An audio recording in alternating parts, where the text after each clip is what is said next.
What's up, freak bitches, wherever you may be, however you may be listening, thank you for giving us just a few minutes of your time, and we are back to continue celebrating Black History Month, and I'm doing it this month this episode rather, this week, by celebrating some of our favorite dramatic black actors. Last week we did the comedians, we had a great time doing that with Jeremy and Cora, and they are back. The first one I'll introduce today is Lady Cora. How are you today, ma'am?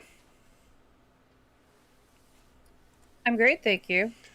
Fan-damn-tastic. You've got a good list. I've seen yours. A lot of good people on that list. I know. It's because I'm awesome. Thanks. That's because you are. And equally awesome is the man with that sexy laugh you just heard. He is my hetero life mate, Jeremy Woolner. What's up today, buddy?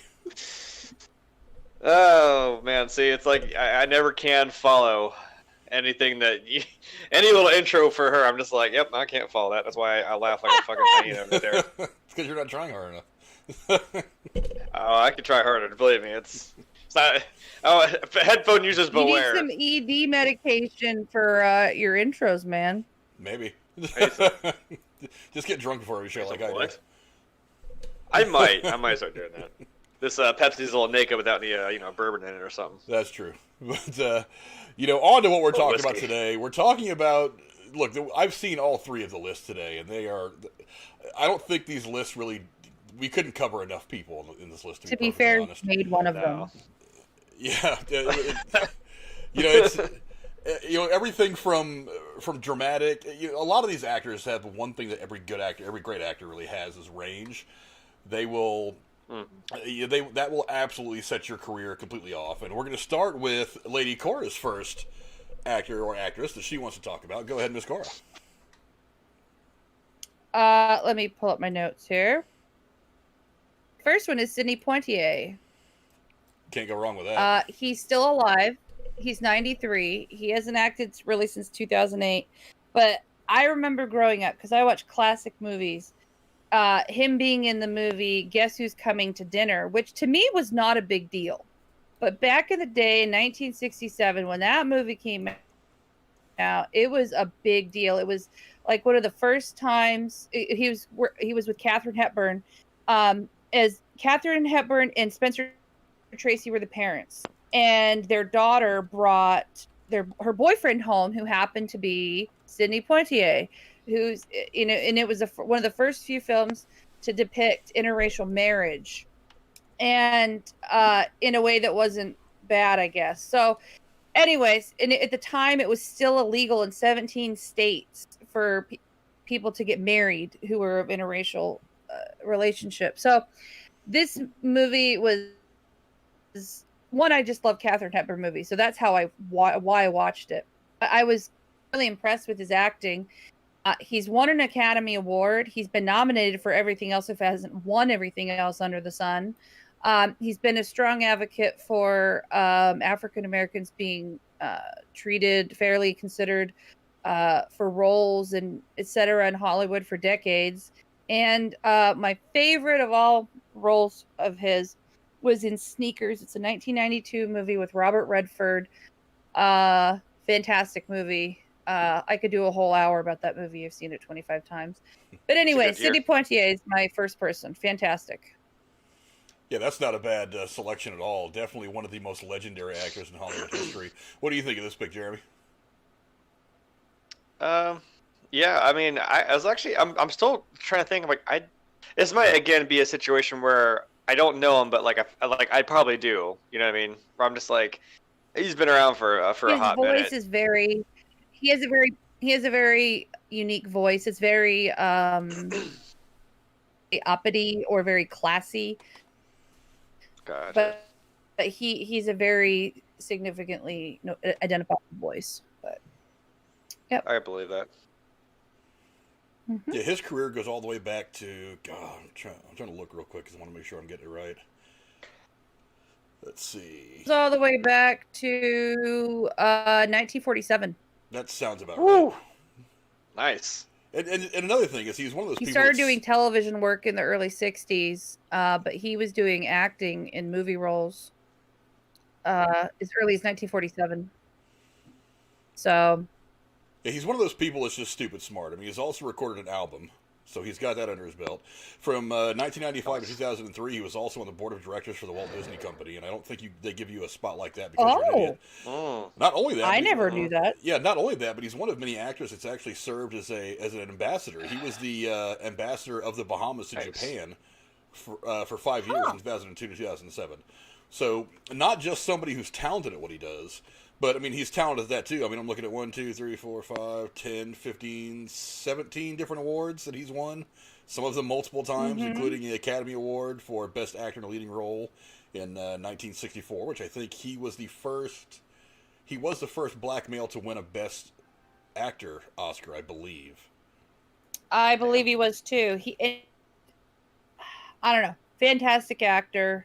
Not many people nowadays know about him because he hasn't made stuff recently, but I remember when I finally was old enough to understand how significant Guess Who Comes to Dinner was for the 60s. And that's when he won his Oscar, too. I'm like, that's a big deal, too. Yeah. But then also, holy shit. Then also starring in such classics as The Defiant Ones and The Heat of the Night, which is a fantastic movie. So many things. I mean, Warm December is actually a really good movie. I saw it a couple of years ago. Sneakers, as you said earlier. Yes. I think the last thing he was in looks like it was 2008. He was in Mr. Warmth, the Don Rickles project, where he starred as himself. I'm guessing it's a documentary. I haven't seen it, but it certainly. 97 was the last time he acted in a movie. That really good movie with Bruce Willis, The Jackal. Yeah. Okay. Yeah, that was his last acting credit. Also, he's directed plenty. I mean, he directed Ghost Dad, which, say what you will about that movie. I didn't think it was fantastic, but it had some funny parts. And I believe he did a fair amount of stage acting as well for Broadway. Yeah, early in his career said that. He also directed Stir Crazy with, somebody we talked about last week with Richard Pryor and Gene Wilder. And then a long list of television stuff. Everything going back to, let's see, the Jack Paar Show back in the early 60s. Let's see, Separate but Equal, The Thurgood Marshall Story from 1991. I remember watching that in high school. I don't think I've seen it since. But yeah, I mean, definitely a whole, definitely a long list of accomplishments that you can attribute to that guy. And one of the people that, I don't know. Maybe it's overstating it to say he's the Jackie Robinson for actors, but I maybe not. I mean, he's definitely the one who set the standard. I think he's one of the most respected actors. Oh, by far. Yeah, definitely someone who you should try to catch up on some of his stuff over the course of his career because some of the stuff. Like TSS I said, mentioned that his favorite movie of his is A Raisin in the Sun. Can't say I've ever seen it, but I'll definitely go look it up. I mean, it's a dramatic movie. It's very good, though. I'll definitely have to check that out. But yeah, definitely go check out some of his stuff. So, Jeremy, who do you got first? Well, first, of course, one of my favorite actors that I had to go with, the good old swindler, smuggler himself, Billy Dee Williams. Well, what have we here? I was like, wait, I want to wait because I want to see what you pulled up for that. I wanted to pull up a Star Wars picture, but I was like, nah, I want something to how he looks. I thought about it. Because when I just went into my search engine and just put in Billy Dee Williams, there was like a million pictures of him, the screen grabs from Star Wars, and promotional shots of him holding a blaster. But I was like, I want to go with something that's like real. You know what I mean? I thought like that little swoosh with the K, that little promo picture of him from like Empire Strikes Back. Yeah. No. So obviously, because I can't not. Right. I can't not say, like with Star Wars, obviously. I mean, his character introduced way back in Empire, man, it fits, and he plays that like smooth, like fucking that smooth talker, suave kind of guy. I mean, you can't tell me you don't just do a little. Your heart skips a beat, which is like, hello, what have we? And just gets right. I love that he did a cameo in the most recent trilogy. Briefly. Oh yeah, it was fantastic. I freaked out. Like, I mean, I kind of thought this person that they got in, like, that was with the main characters there for a second. I'm like, this is somebody important. Takes the helmet off, and I'm like, I like audibly made a fucking sound, and I'm like, oh my god, yes! Oh, I'm so happy. It's nice to have one of the OGs come back. And I'd mentioned before, my mom is one of my mom's favorite actors too, which is kind of also why I picked him, because she always told me about that movie Mahogany, which I think I mentioned before, with him and Diana Ross. So I was like, oh, I'll check it out. And I finally, I mean, it was kind of chick flicky, but I'm like, nah, I like it. They play off each other really well. And then I found out they made that other movie. Was it Lady Sings the Blues? The true story about that the jazz singer. I can't remember her name now.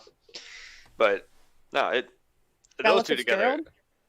No, fuck. It was Billy. Funny enough, no, it was like Billy something. I'm trying to remember what the actual singer's name was.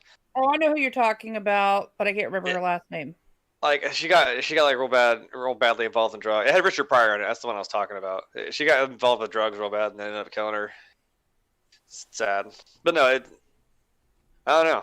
What's can I really say about him, man? He's always still got that smooth little touch to him. Primetime Emmy. He's got his own star on the Hollywood Walk of Fame. He won a couple of Saturn Awards for his work in Star Wars Episode 5 and 6. Independent Spirit Award, 1, 2, 4 NAACP Image Awards, multiple other ones from all kinds of different. It'd be cool if he did a podcast talking about his experiences in Hollywood. I'm sure he's got that great voice. Oh, it'd be great. No, but like if he did his own, that'd be fantastic. And he's also an artist. Thanks, Morgan. Thanks, Morgan Freeman. But I would love to have him narrate my life. I'm sorry. Yeah, he's also a painter as well. He's one of those people from a long time. Nice. One of those actors that's been around a while that for some reason decided to pick up a brush. And you can find some of his paintings online. I guess he started in the late '80s. Well, I'm sorry. I guess he had been actually painting for a long time, but in the late '80s he resumed painting and devoted a lot of his time to his work since then. So I guess maybe painting is something he's been doing for a long time. Not to mention he's done a lot of voiceover work in video games. One of my favorite games I used to play on PC a lot was Command and Conquer. He did a voice in Command and Conquer 3, the Tiberium Wars. Obviously, he's done a lot of stuff for the Star Wars games. He was in Battlefront 2, and things like that. The Lego games, probably. Yeah, he has also co-written a book with Rob McGregor based on actual government program of psychic spying. So he's into that kind of stuff, which makes him that much cooler. Oh, nice. And also, he did some stage work. I mean, he started on Broadway in 1945 in The Firebrand of Florence. So he's been around for a while. Hell yeah. Yeah, definitely not a bad pick at all. And seriously, also he was the first one to play Harvey Dent on screen, but he didn't stick around long enough to play Two-Faced. So. Oh, that's right. He was. There's the Batman. Damn it, Tommy Lee Jones. Yeah, they actually had to buy him out of that role because I guess part of his contract was that either he got to play at least Harvey Dent in every movie, or else they had to pay him to go away, and they paid him to go away so they could cast Tommy Lee Jones as Harvey Dent. Nobody crying about whitewashing in that for some reason. Could you imagine if he did actually play like Two-Face? That would have been kind of cool. Yeah, because I thought that was cool shit. I'm like, dude. He played it well. He played Harvey Dent really well. I'm like, when I saw Batman, and I was like, oh wait, is this dude about to become Two-Faced? And then his movie was about the Joker. I'm like, fuck, all right. And then we got to what was it? Batman Forever, I think, was with Tommy Lee Jones and Jim Carrey. I was like, what? Where did dude go? Wait a minute. Yeah, the first not so good one. Yeah, we don't talk about Batman and Robin. Yeah, we don't talk about Batman and Robin. That's the evil stepchild. We should watch it next week. We really shouldn't. God, no. We really shouldn't. Nobody should ever watch that. I was like, we could also not. Nobody should ever watch that movie ever again. I watched it, but I don't want to do it again. We'll move on to my first one now, but yeah, if you haven't seen, I mean, everybody knows who Billy Dee Williams is. If you don't, just go back and watch, what was it, The First Nutty Professor? Billy Dee, Billy Dee, Billy Dee. That's who she's talking about. She's talking about that young, sexy version of Billy Dee Williams. But moving on to my first selection of one of my favorite black actors, and I don't think this guy gets enough credit. He started his career kind of late. I think it was in his 40s. But he hit hard and he hit fast, and he's only had one really big thing by himself, but it was a really awesome thing. It was one of the best sitcoms to come out of the early 90s, and he's been a steady worker since then, and that's Charles S. Dutton.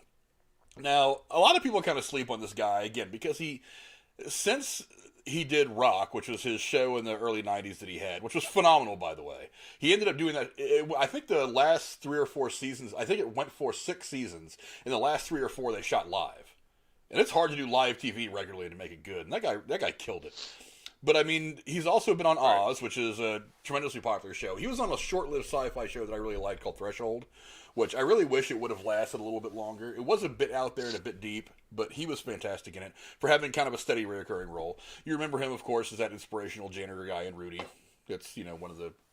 Oh! Yeah, he was that guy. I was waiting for it to click. I'm like, wait, I know I've seen this guy. He also was the sheriff in A Time to Kill with Samuel L. Jackson and Matthew McConaughey. Great movie. But...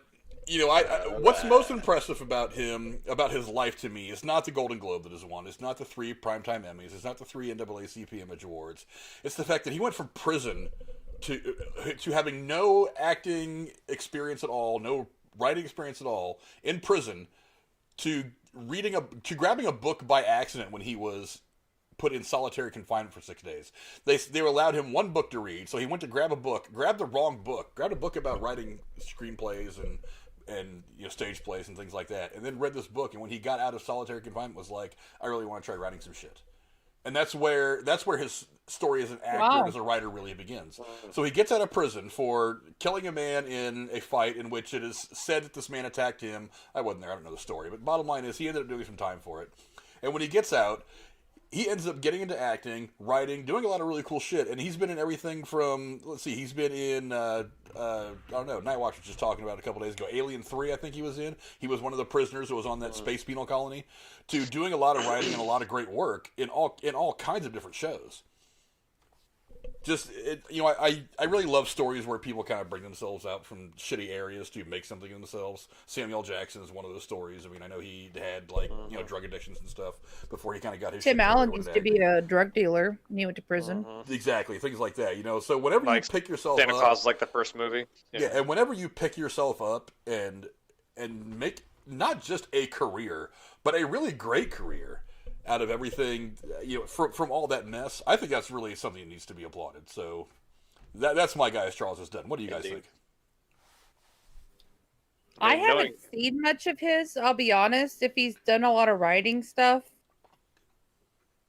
I haven't seen anything you've mentioned. I'm not going to lie. But I've seen him in something or other. A couple small stuff maybe. But I know him well enough that I agree he probably is very worthy of being on this list.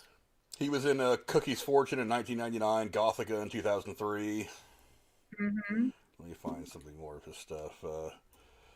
Like I said, Alien 3, he was in Menace to Society, Low Down Dirty Shame, which is a funny movie. I haven't seen that forever. He was a cop in Seven, but he was uncredited. Let's see. He was in that weird trucker movie that Patrick Swayze did called Black Dog, which was kind of fun. I think he plays a cop in something I've seen. He's played a cop in like 4 or 5 different things. That doesn't narrow it down, but it does confirm I'm probably right. But he's also been in TV shows like Miami Vice, the Equalizer TV series from 1985. He had a small role in that. He's been in Cagney Lacey back in the day. He had his own show Rock. I'm sorry, it ran for 4 years from 91 to 94. It's 72 episodes, which is not a bad run. Let's see, what else was he in? He was in. He did a couple episodes of The Sopranos. He did a TV movie about the DC sniper. He's been in the L Word Threshold. He's done an episode of House. He was in American Horror Story for a couple of episodes, and he was also in The Following, which I think is a fantastic series that didn't get nearly enough. Well, they screwed it up really from season 1 to season 2, but yeah, just a fantastic actor. If you guys haven't checked out some of his stuff, like I said, he's more of a character actor these days. Ever since leaving his TV show, he's kind of gone around and done some like side work. I don't think he's actually really led anything, but he's just one of those people that's like a heavy presence. He's one of those guys who's been around a bit, so he has to deliver that little bit of dialogue, kind of like what you see him in Rudy. He's obviously a little experienced in life, so he delivers that little piece of dialogue that kind of helps the protagonist of the story go down the path that he used to go down for his particular story. You know what I mean? I like it. He's got like his little chasing Amy speech. Something like that, yeah. Kind of forever chasing Amy. Before we move on to Cora's next selection, I just want to say hi to what's going on to everybody in chat. My son Max was the first one in. How you doing, buddy? PZ Dude's here. What's going down, my man? TSS2. Go check out his stuff as well. Bry Guy's in. What's going on, Bry Guy? Cora again. My son Max again. And Night Watch Zone is here. I don't know if he's got anything going on tonight, but if he does, I'll definitely be going to see it. And yes, Cora, you need to see some of the Alien movies. The first couple, 3 are really good. After that, they kind of tail off. But you can go watch the Night Watch Zone. They just blew through the entire Alien trilogy doing their reviews of every movie. So definitely go check their stuff out. Their link is in the description below as well. Now, let's move on to Cora's next selection. Cora, what do you got next? Levar Burton. Nice. He is magical to me. There's something, it's not campy, but maybe relatable about him. That's just fantastic. He's just that, I don't know. I grew up being a TNG baby. Me too. And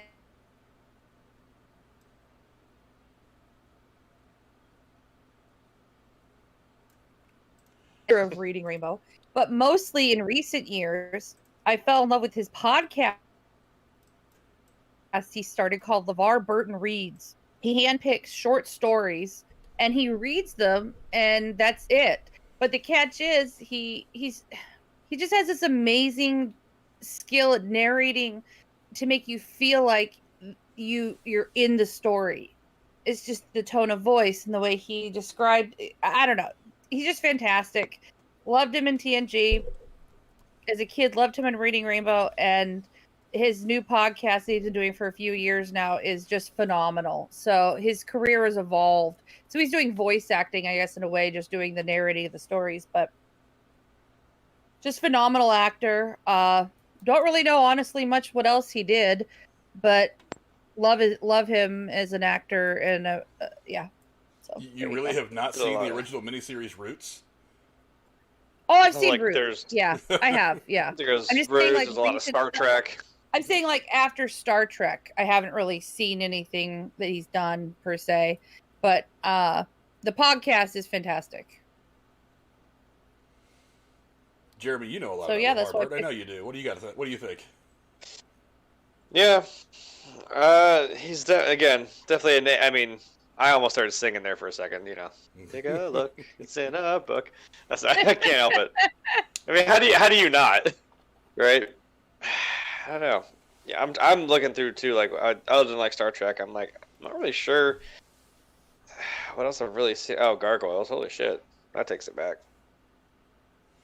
Well, he's done a lot of directing and stuff like that as well over the years since TNG. He's directed episodes of Charmed, Jag, and Las Vegas, along with Soul Food, the series.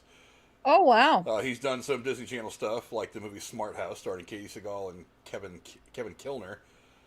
Let's see. He will be in the director's chair for Two Front War from Lou Rita Productions. I have no idea what that is. That's a docuseries, an emotionally raw look at the connection between the fight for civil rights in America and the struggle for equality of black soldiers in Vietnam. That's probably a hell of a topic to go into. Oh, yeah. So. And his nominations, Jesus Christ. Yeah, he's not maybe as big as, like, the obvious ones like Denzel and Morgan Freeman and Samuel L. Jackson, but for me, he's on my list. So, yeah. Yeah, and for those of you who have not seen the original Roots miniseries, it is one of the most amazing miniseries I've ever seen. It is a no-holds-bar, and to have come out in the 70s and have been kind of a raw look at slavery, and just kind of, it was just a raw look at the way all that happened. Absolutely fantastic. But yeah, he's been around since since the year I was born in 1976 that's when LeVar Burton started doing his work. He was in something called Almost a Man, where he played the role of Dave, and then all the way up through, let's see, he starts, let me try to find something he did when he was younger other than Roots that really jumps out at me. These are all films. Let me try some films. He did, well, I mean, there was a Roots film that came out in 1980. I'm sure he's done a lot of supporting work, but obviously, have you guys ever heard of or listened to his podcast? No, I haven't listened to his but podcast. I am intrigued now because I can hear his voice and I'm like, oh, read me a story, please. He also did the voice of Black Lightning in Superman vs. Batman: Public Enemies. He now, before COVID, he was starting to tour and do live podcast recordings because so many people were wanting to see him tour live. Oh, that'd be cool as hell. Yeah. Damn. And he brings And a lot of COVID. attention to little-known authors, and the stories are beautiful that he handpicks. He also played Reverend Martin Luther King in the Ali film starring Will Smith. Yeah, I was like, Oh, I didn't know that. He was definitely around a lot of TV in his younger day. He was on Trapper John M.D., Fantasy Island, Reading Rainbow, of course. Mm-hmm. Love Boat, Murder She Wrote, all kinds of TV Love history Boat, in the man. 70s and 80s. Then I loved that shit when I was a kid. I loved the Love Boat show. Then obviously into Star Trek: The Next Generation for a lot of years. Mm-hmm. Let's see. Yep. He was like my favorite character besides Data on TNG, so I'm biased. Yeah, definitely a whole lot of stuff, and directed a bunch of stuff too. I mean, episodes of TNG, Deep Space Nine, Voyager, Charmed, Soul Food, Enterprise, JAG, Las Vegas, NCIS New Orleans, which is getting ready to wrap up its run this coming season. Yeah, LeVar Burton, a long, long history of doing a lot of cool stuff. And one of the things that's cool about him, obviously, is he's a driving force for literacy. Which I'm one of those people that thinks education is a silver bullet to solve so many problems. This is one of the guys who is one of the ambassadors of the importance of education, getting kids to read, getting them involved, because that kind of thing is what leads to people not being stuck in some of the things that some inner city kids find themselves stuck in. Getting people educated, promoting that whole thing. That's like I said, I think that's the silver bullet to solving a lot of problems. I think it's great he's still He's still an executive producer of Reading Rainbow. Hell yeah. Well, isn't he still hosting it? I Should be. mean, I'm not sure. I haven't watched Reading Rainbow in many, many years, but I just was surprised that he was still part of the show at all, that he's even the executive producer. I don't even know. Yeah, so I don't have children, so I'm a little out of the loop. So there's one guy that you should definitely keep an eye on and maybe go back and watch the history of his work as LeVar Burton. And Jeremy, who do you got next? Well, I've been sitting here trying to figure out how in the hell to pronounce this man's name, and I feel bad because I think he's phenomenal in everything I've seen him in.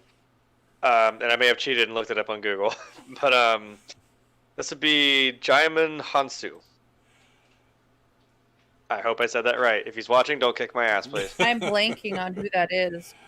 You'll see his face, you'll know exactly who I'm talking about. He's one of the guys in Captain Marvel that's part of her team in the first part of the movie. He was he was one of the guys in the first Guardians of the Galaxy. Yeah, I don't know that he plays the same character or not, but he's in the first Guardians of the Galaxy as well. But he's been in a couple of different things. He was in I was trying to figure out like what I try to think too, like what's the first. Yeah, you see what I mean now? He was married to that famous guy's ex-wife that created the Juicy Couture. And there was all this drama about his divorce. And I was like, who the heck is that? That's how I learned about him. He has a really distinctive voice, too. He really does. I don't know if it was like Never Back Down or Push. I want to say it was Push because like I feel like that was before... he was in that with again, talk about range. I'm like, in that movie he plays like the bad guy to this little known actor. It's this guy named Chris Evans, like he's important or something, and he plays a really good like kind of bad guy. Like it's like you could hear him talk to you and like he already knows about 3 steps ahead of you. You know what I mean? Was he in Blood Diamond? Yes, and I was like, that was my next thing. Going from that to like Blood Diamond, where he was like, his family got taken by these fucking rebels after he finds this huge fucking diamond, man. It just buries it and he has to go back and find it. His whole life gets turned upside down. Like I said, Captain Marvel. I'm trying to think of, and again, Never Back Down. He was the guy that taught the guy all the mixed martial arts. It's a very good movie. And he had his own kind of like tragic backstory that he was dealing with, like the loss of his brother and not having seen his dad in so many years. Yeah. If you haven't seen any of watch any of those movies, man. Just I don't know. Is he still active? Well, like I said, he just did Captain Marvel, like what? Okay, fair enough. A few years ago. Yeah. He actually does play the same character in both Captain Marvel and Guardians of the Galaxy. Guardians. Yeah. I would hope so, because this is Marvel. I'm like, no, wait a minute. I would hope it's the same guy. Yeah.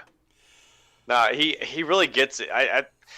I almost want to say, I'm like, is he on like,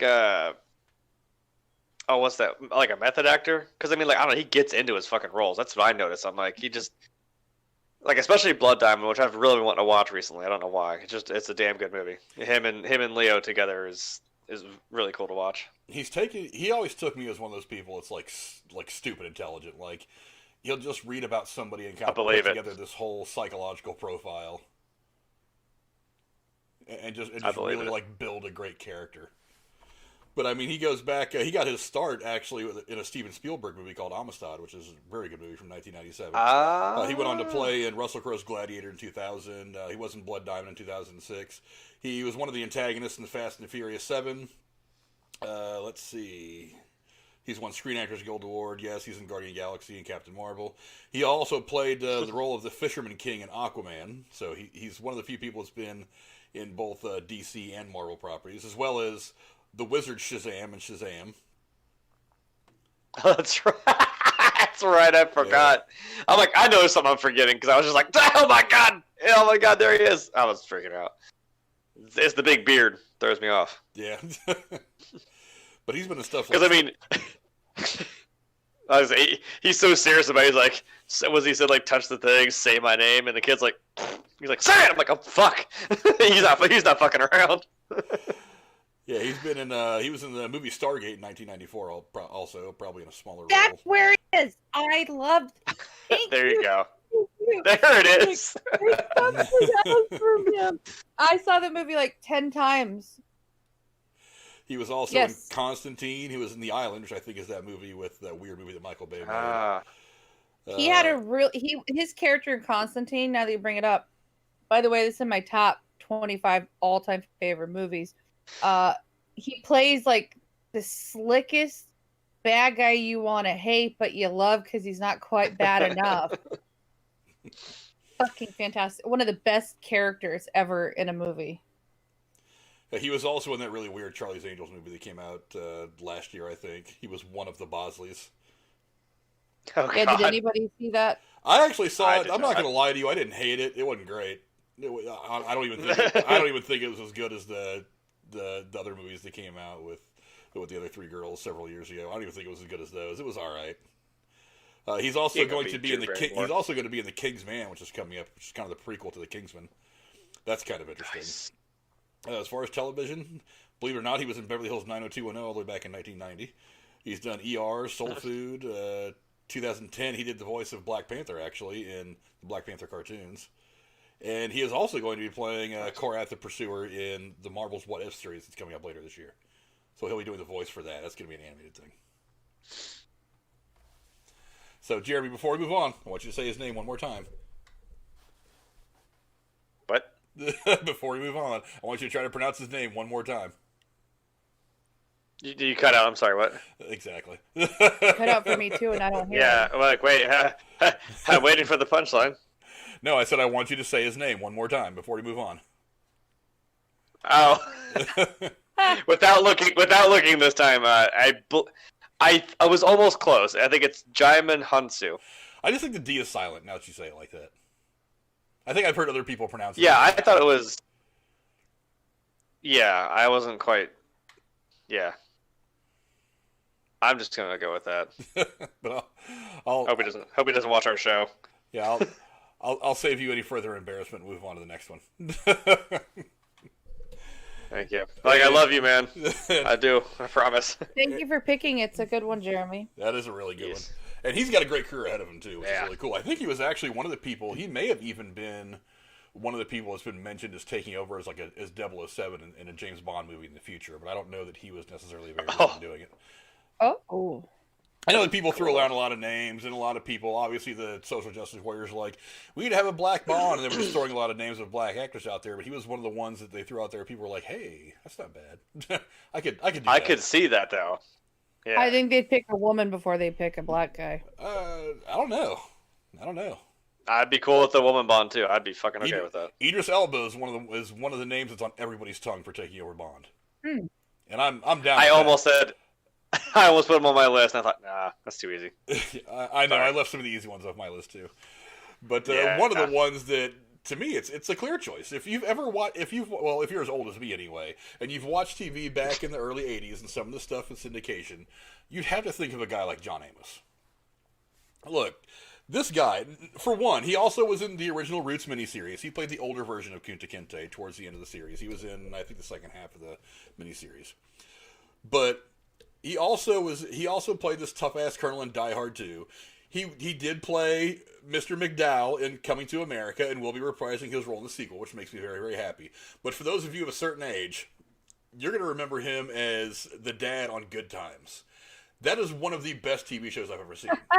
I still watch that shit when I see it on TV. It is phenomenally good. And a lot of people think that show kind of went downhill when he left. He thought the show was becoming a little too much about the JJ character, and he may have been right.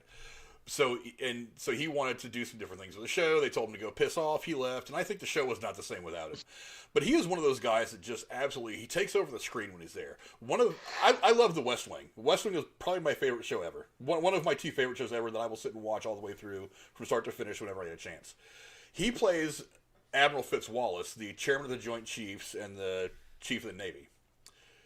Every scene that he's in, it's like as soon as he walks in and he's in that full Navy uniform with all the hardware in the front, I want to stand up off my couch, stand at attention, and salute. He carries that kind of a presence when he just walks on screen.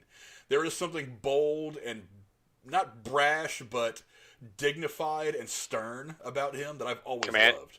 Commanding, yes. Maybe? Commanding, yeah. I mean, he walks into a room and immediately people look at him and go, oh, I have to not act like an asshole now because somebody very respectable. Have you guys seen him in a lot of stuff over the years? I mean, I'm sure you probably have. I mean, he's always been more of a I just didn't realize he was there. I watched West Wing myself and loved him in Coming to America. I can't say I can think of much else, but I'm sure I have. I just didn't realize he was there. Yeah, I think the other one for me would obviously be Coming to America. I'm like, you may have got me on that one, I think, because I'm like, that's the only thing I can think of. He did play, there was some movie he was in. Let me look it up while you guys are talking. Well, also speaking of Coming to America, I left out James Earl Jones. That really hurt me to do, but, you know. So we can drop a few You know, names he was on my short list. He was on my short list, but... We can drop a few names on here. Yeah, I'm like, But he was. I'm dropping him as I go. But he was in the 1982 movie The Beastmaster, which is actually a really cool movie from the 80s that you guys should check out. That was one of his earlier roles, earlier film roles, that is. Let's see, looking over some of his stuff. What's he been in? He was in The Players Club in 1998. Let's see, Dr. Dolittle 3. He actually played one of the. That's where it is. Die Hard 2. Yeah, that's where he was the colonel. He plays Major Grant in Die Hard 2. Yeah, Major, whatever. He was the army guy. He ends up being one of the bad guys that turns on for the general. Yeah. Also does some comedy work. He was the pastor in Medea's Witness Protection. A funny guy. He's killer in Coming to America. I mean, he's funnier than shit. He played himself in Uncut Gems, actually, not too long ago, that Adam Sandler movie that came out. He's also done the Bill Cosby Show back in the 70s as one of his first roles. He was on the Mary Tyler Moore Show back in the day. Dick Van Dyke, Sanford and Son, Maude. So if you want to go way, way back, he was in stuff like that. Then he did Good Times for 2 years where he played James Evans. Obviously, he played the older Kunta Kinte in Roots. Actually, he was only in 3 episodes of Roots. So, yeah, I think the entire thing was 7 episodes long, the miniseries. So, but, yeah, he's also been on The Love Boat, A-Team, Trapper John, a bunch of stuff from the early, mid-'80s. Also was on Bonanza, The Next Generation. He was also one of Bill Cosby's friends on The Cosby Show. He was also on that show, The Ranch, that's really popular on Netflix for 4 episodes. He's done voices on things like King of the Hill. I'll tell you what. More recently, he did several episodes of Psych. Sorry. He was in My Name is Earl more recently. 2.5 Men, Royal Pains, which is a funny show. The Ranch is what he was in. Stuff like that. And he's also, last year he was in something called Live in Front of a Studio Audience where he plays the character Fred Davis. The episode name was Good Times. So I would imagine it was probably a play on his character from that. But yeah, I mean, it's hard for me not to really, really like people who command a certain dignity and respect when they walk in the room. And John Amos has always been that kind of guy. And maybe, my first exposure to him was on Good Times. And him being from him kind of trying to guide his family the way that my family guided me when I was young. Always work for what you get, things like that. Maybe I just kind of related to him the same way. But yeah, it's seriously, I have very rarely have I ever seen something that he's in where he doesn't automatically make the scene better when he walks in the door. And that's one of the guys I've always had a great deal of respect for. But we'll move on now and go to Cora's next selection. Cora, what have you got next? Let me see what order I put on the list for you. Hold on. Doesn't matter, just pick one. Oh, okay. All right, Thandie Newton. She is a female actress who I first noticed when she was on ER playing the girlfriend of this actor who I thought was really hot. So you were jealous. She's like, who is this bitch? So you were jealous. Right. But she was also in Interview with the Vampire, and she was really well known for being in hold on, where is it? Beloved, this movie that was creepy as fuck. And she played this psycho character down. I almost wondered how whoever played her could play this psycho actress, this psycho character. It was phenomenal acting. She was in the movie Crash. And what I most know her for is for Westworld. She's still filming it. Fucking amazing. She plays a robot, and with her facial features and her body language, she looks inhuman. It's amazing. And she was also in one of the Mission Impossible movies. She's 48, but she looks like she's 30. She has a profound presence in all her roles. Can't say enough about her. Look forward to what comes next with her. She's just amazing to me. Jeremy, So I know there you've you seen go, her in a few Thandie things. What do you think? I was looking through, like, wait a minute, she was in The Pursuit of Happiness. Oh my God, she was the wife, right? Because I was thinking about that movie with Will Smith and his son. I was like, I was gonna put Will Smith on my thing too. I'm like, it kind of melds the line between comedy and serious I guess acting. she played Val in Solo: A Star Wars Story. Yeah, and I'm like, yeah. wasn't she also in? That's where I'm like, yeah, I've seen her in Solo, I've seen her in Pursuit of Happiness, Interview with the Vampire. I mean, yeah, you're right. She does have this. I guess it's like that presence. You know what I mean? She's got this. But there's something about her.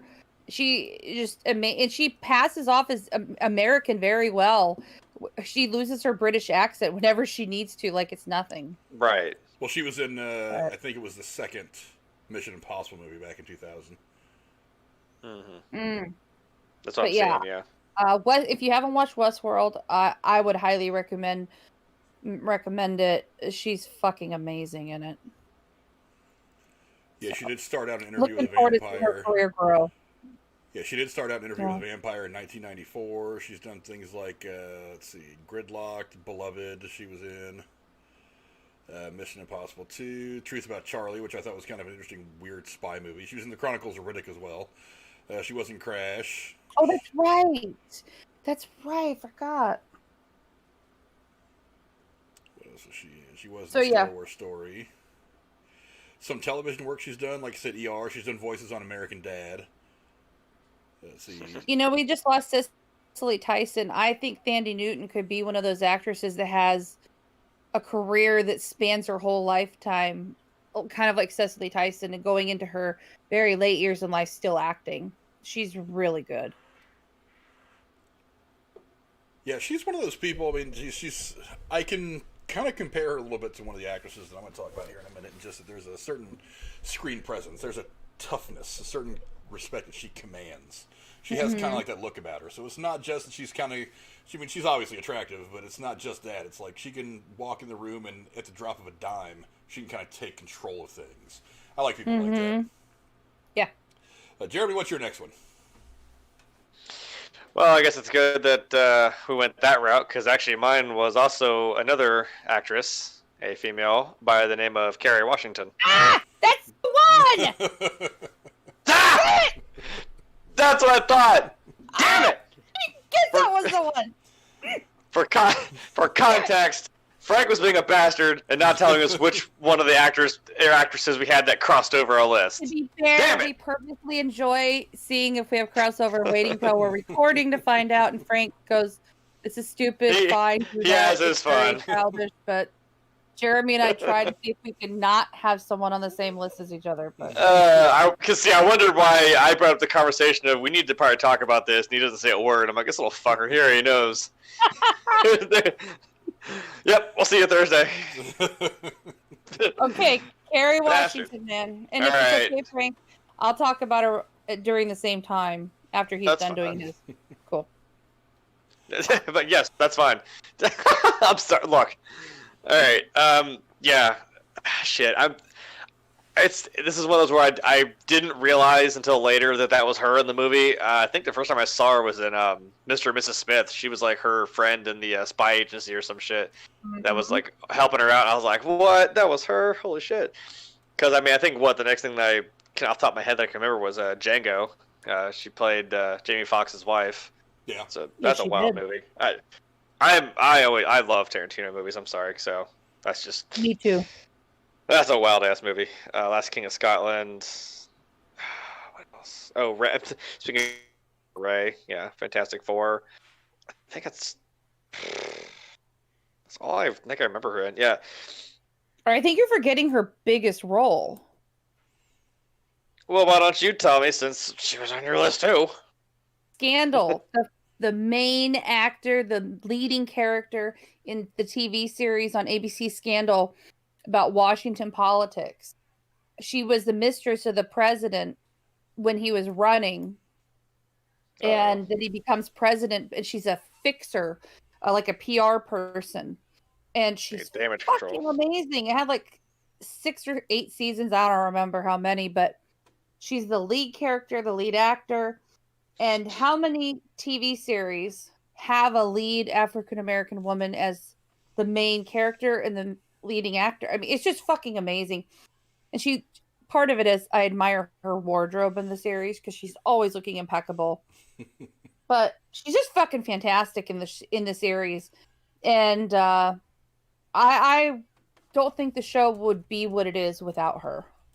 She's just fucking phenomenal. And also, she's known for being kind of a leader in the acting world for representing women's rights and women of color, trying to promote them within Hollywood and making sure they're equally considered, and trying to take away some of the stigmas and expectations that just because your hair is different and your skin tone's different that you can't be equally as appealing, like for, being a part of ad campaigns and getting the roles and such. So she's got a platform going. Yeah, she's used her career to bring attention to equality. So I think her career's on fire. She's going to do a ton of fucking more work in her career. That's what I would have said about Carrie. Well, that's what you did say about Carrie. She actually got her start back. Well, to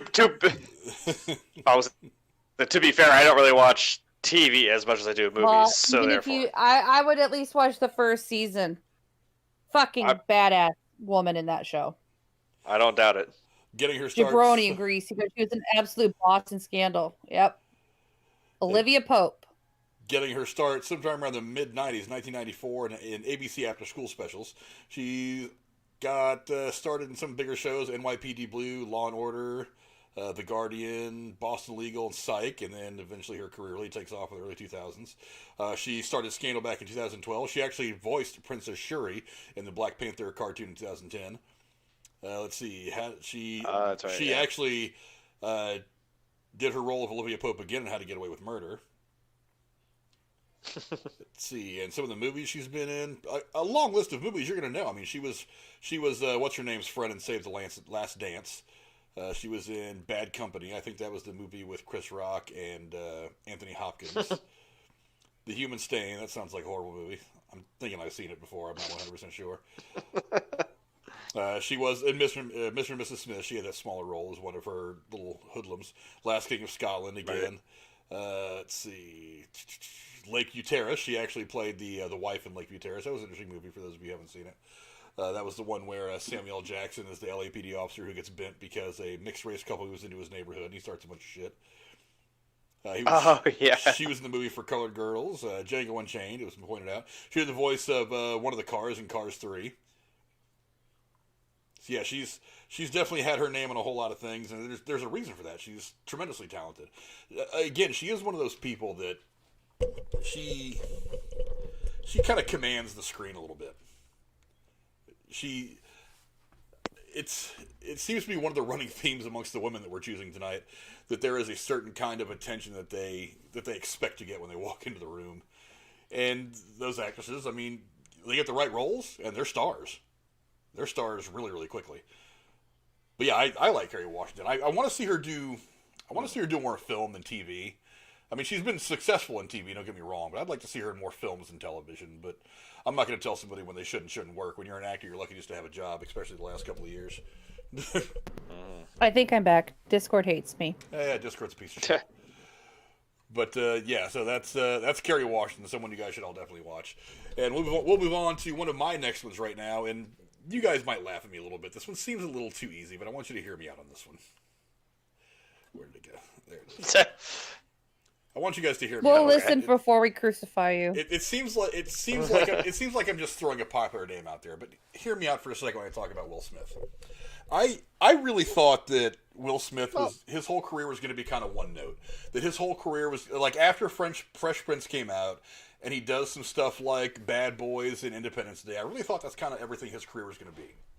Bad Boys, Independence Day, and then eventually Men in Black. I really thought that kind of action-y stuff was going to be his entire career. But then he comes out with a movie like 7 Pounds. Have you guys seen this movie? Yes. I was blown away. I don't like Will Smith movies. No, watch this movie. In this movie, he is a man who is very tortured by something that he did very inadvertently. I have one word for you: Hitch. No, not Hitch. Hitch was not good. I'm telling you, go watch this particular movie, 7 Pounds, and you might see Will Smith differently. All right, at least we agree on that. In this movie, he plays a character who was at fault in a car accident that killed his wife and 6 other people in the other car. He is a rich doctor or something like that. It's a very dramatic film. This is not what you usually see Will Smith do. It's not him shooting around in one-liners with Martin Lawrence. It's nothing like that. It's a very, very dramatic, very serious role. Now, the whole movie is about him trying to pay his 7 pounds of flesh for what he feels like he did. That's why the name of the movie is 7 Pounds. Mm-hmm. And his character's journey in that film is mind-bogglingly good. It's very engrossing.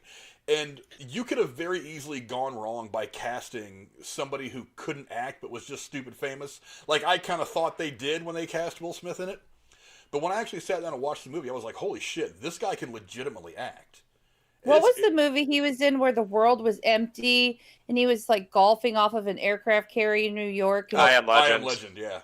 I have to say, I watched that movie. He did surprise me there, but I thought most of his success was that because he didn't have to act across anybody for most of the movie. But I mean, that also speaks to what I'm trying to say about how good he is as an actor, though, because that's not an easy thing to do. I mean, Tom Hanks can pull off a movie like Castaway, where you're just by yourself. There's nothing else for you to play off of for most of the movie. Yeah, Wilson. If you can pull that off, that's good. But I mean, even before that, this film is stunningly good. His portrayal of this character, the pain that he's going through, and what you realize at the end of the movie that he's willing to do to pay his 7 pounds of flesh. It's his whole journey and and the ending of the movie is mind-boggling. Not to mention that movie's full of amazing actors. Out of one movie of his I love, The Legend of Bagger Vance with Matt Damon and Charlize Theron. Good movie. That one I did like. He also did a movie. I forget the name of it. It was I didn't write it out. The poker chip I was going to bring to the table is like, trust me when I say this too, The Pursuit of Happiness with him. Never saw it. You did just mention Thandie Newton. She plays his wife. I'm like, trust me. Okay, I'll watch it then. I was gonna say that was my segue into that. I'm like, no, trust me, watch that damn movie. That's some deep shit too. It's a true story, and the guy that it's about is actually in the movie. Like at the very last scene where him and his son are walking in the street, there's a guy that passes by them, and it's the guy that he's portraying in the movie. It's wild. And as much as you want to shit on Jaden Smith, I'm like, look, I know he was like a kid, but I'm like, no, I actually like him in this movie too. We're not going to talk about After Earth. Not that shit. Yeah, we want to. Everybody. No. A mistake, that might be Will Smith's. But I mean, this is the guy that Muhammad Ali said, if they ever make a movie about me, I want him to play this. I want him to play me. I didn't know that. I didn't know that he was just. I watched that movie too. Fantastic. Oh movie. no. And honestly, and two movies of his that were kind of big budget movie. Well, I mean, one of the second one maybe that I'm going to mention maybe wasn't a huge movie, but he was very good in it. One of them was iRobot. I came to appreciate his portrayal in iRobot after seeing 7 Pounds. I was like, wait a minute. He's a cop. There is actually like a pain behind his character in that film that I didn't realize. I didn't really get it until after I had seen 7 Pounds and realized that Will Smith is a legitimately good actor. And then I went back and watched that movie just kind of. It was just kind of an accident. I was just looking for something to watch one day, and I put it in. And I was like, damn, there is something about his character and the way that he portrays it, which I was getting after that. Also, he was an enemy of the state, which it's kind of a goofy political... That was okay. It's a goofy political thriller almost, but I'm like, he's actually really, really good in it. And you can't act across from Gene Hackman and just look good by mistake. You have to be pretty good to stand in against a legend like that. Okay, maybe I am too hard on him, but... The movie Hitch and that other one where he and Charlize Theron are like superheroes. Hancock. With Jason Bateman. Hancock wasn't terrible. And then in the TV show from the 90s. It's meant to be bad. It's like a satire of like he's just a drunk, washed up fucking superhero. Now the whole thing with him and Charlize Theron was a little weird, but. And Schleppy says his best movie was Wild Wild West. Schleppy, I should get the fuck out of here. I should time you out for that bullshit. I like him as much. Get out.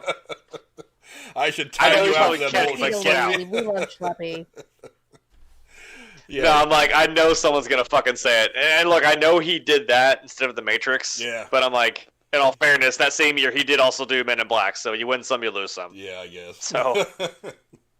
Look, Men in Black was okay, but. Excuse me, you said what's what? His name? Men in Black was okay, but you said what? Love that movie. It's in my era. It's in my era. You leave it alone. Tommy carried the movie. Well, yeah, he's just meant to kind of be the goofy like sidekick, like intern guy. I mean, he still plays that goofy Will Smith kind of character, and it works. It works against like his opposite of like him being all like gruff and like stern about the job and shit. Like it's kind of I don't know. TSS, I hear you in the chat. Fresh Prince of Bel-Air was great, I guess, but the Will Smith character just drove me nuts. He was just so fucking ridiculous. The Carlton character was funny as all get out. I know what's the point. It's just I gotta stop hating on all the shit I fucking grew up with. God, it was great for early '90s TV. That was what good early '90s TV was. Yeah, for its time. Prince, things like that. That's what good early '90s TV was. But obviously, we've got a whole lot of opinion Will Smith will take on some stuff in the future that will surprise me. Yes, I very much suggest if you have not seen the movie 7 Pounds, go see it. And on top of that, he's done stuff like not Collateral, the Concussion movie. And that's not a topic that, I mean, look, the NFL didn't want that movie to get made because it was going to bring a lot of press for something they didn't know how to deal with. And then you attach Will Smith to it, it's like, well, shit, now we're really screwed because Will Smith's talking about it. And he played a great character in that as well. And on a, talking about a topic that a lot of people still to this day don't really know how to approach. And it was a fantastic movie, I thought. Well, I'm open-minded that Will Smith will, keep doing less ridiculous roles and maybe grow into someone like Sidney Pointier. Who knows? Cora, I tell you, go watch 7 Pounds. I mean, you can not like anything else Will Smith does. I'm telling you. This movie. I'll watch it before next Thursday. And then I'll tell you guys it was good. And to top it off, it's got a killer cast. Well, good. Let me. It's got Rosario Dawson, Michael Ealy, Barry Pepper, Woody Harrelson. It's got so many people in it, but it's all about his struggle to deal with, causing this accident that he was at fault for that killed his wife. I mean, Octavia Spencer's in it. Let's see. Oh wow. trying to find some names. I mean, Impressive. a lot of them are kind of. Yeah, it's got. Michael Ealy is also one of my, somebody who I'll throw that out there right now as one of my honorable mentions. I've never thought that Michael Ealy has gotten a role that could really blow up for him. He was actually in one of my favorite TV series that only lasted for 2 years called Sleeper Cell.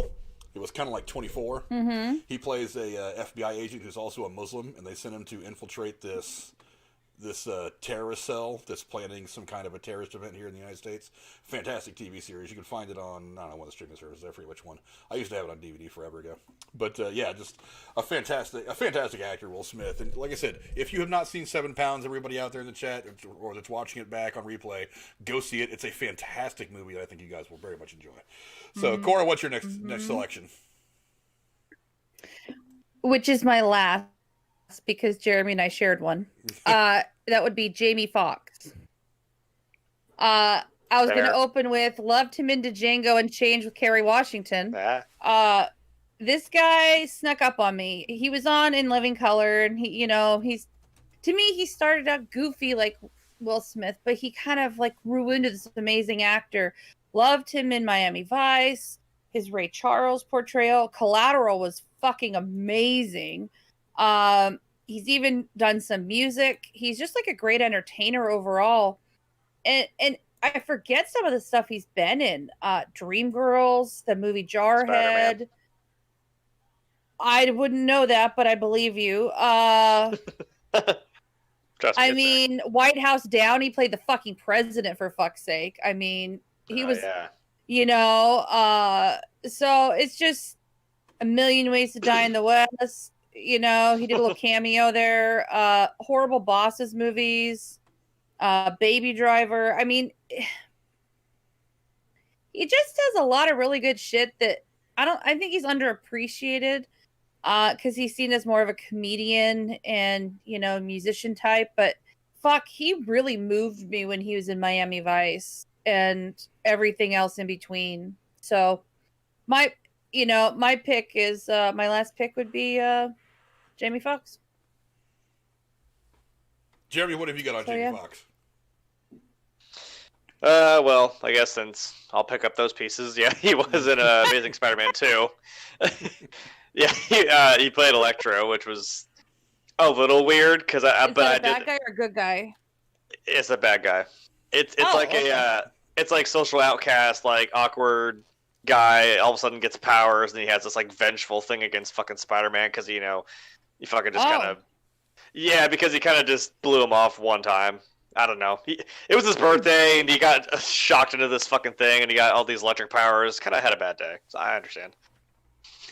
I mean, what was that line he said? I had a friend once. It didn't work out. I'm like, oh my god, what? Oh, and he played the lead in the remake of Annie too. I forgot about that. That's true. Yeah, I would say I think Ray was again probably one of the first movies I saw, and I knew who Ray Charles was, and I was blown away by that movie. It's one of those first ones I saw of like a biopic of like a famous singer, Mm-hmm. And the lengths he went to for that fucking shit too. Like he actually glued his eyes shut and actually tried to get into that for hours at a time. And I'm like, dude, that's insane.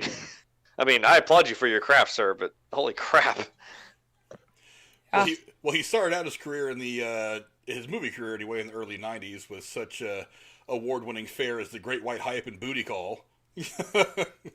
Hey. But moved on to do a very, very good movie in Any Given Sunday. Have you guys ever seen this movie about the football team? Fucking love that movie. It's my favorite football movie. I watch it once a year. Yeah, he was the young quarterback Willie Beeman in that. I forgot about that. Went on a couple years later to star alongside Will Smith and Ali. Then eventually did Collateral, which was a really good movie. And then that same year was when he did Ray, the biopic for Ray Charles. Then Jarhead the year after that. Then eventually Miami Vice and Dreamgirls. And at this point, his career is just off and running. Yep. Let's see what else has he been in. Horrible Bosses. It's always fun when somebody kind of steps down a bit, and just does like a stupid movie just to have fun with it. But he was on 95 episodes of In Living Color. I mean, he really is pretty diverse. A lot of his acting ability. And then of course he gets cast to play a villain in a superhero movie, which isn't a bad way to go. Too bad that movie wasn't entirely great. and I didn't really like him in the role. But he's gonna be getting a second chance soon, so whatever. He was in the movie Baby Driver, which was very well loved. Let's see, he was in Just Mercy, which has been critically acclaimed. He's going to be in this Far From Home sequel again, getting another shot to play Electro or Maxwell Dillon. Television, yeah, he was on In Living Color, 95 episodes from 1991 to 1994. He was also on Rock for 7 episodes. He did things like Hang with Mr. Cooper and Moesha. He had his own TV show for a while, the Jamie Foxx Show, which was actually pretty well liked. It won 100 episodes, which is pretty good for a television show in the late 90s and early 2000s. Did some stuff on the Chappelle Show, which if you're on Dave Chappelle's show, you're not doing too bad.